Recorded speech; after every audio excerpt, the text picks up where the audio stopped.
જેતપુર શ્રી સ્વામિનારાયણ મંદિર ગાદીસ્થાન દ્વારા શતાબ્દી મહોત્સવનું ભવ્ય અને દિવ્ય આયોજન કરવામાં આવ્યું હતું, જેમાં આજે છઠ્ઠા દિવસે ભક્ત ચિંતામણી કથા, સંતો મહંતોની આશીર્વચન સાથે હરિભક્તો દ્વારા સંતો મહંતોનું પૂજન અર્ચન કરવામાં આવ્યું હતું.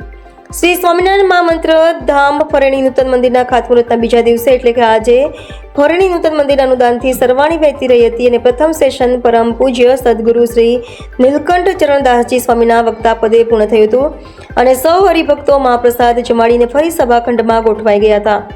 અને દ્વિતીય સેશનના વક્તા પદે પરમ પૂજ્ય સદગુરુ શ્રી નિત્ય સ્વરૂપ સ્વામી દ્વારા કથાનો પ્રારંભ કરવામાં આવ્યો હતો અને કથાના અંતિમ દિવસે બહુ મોટી સંખ્યામાં હરિભક્તો અને સંતો ઉપસ્થિત રહ્યા હતા. અને આવતીકાલે સવારે 6 કલાકે શ્રી સ્વામિનારાયણ મંદિર ગાદીસ્થાન MG રોડ જેતપુર ખાતે દેવોના અભિષેક અને પૂજન અર્ચન કરીને શતાબ્દી મહોત્સવની પૂર્ણાહુતિ જાહેર કરવામાં આવશે.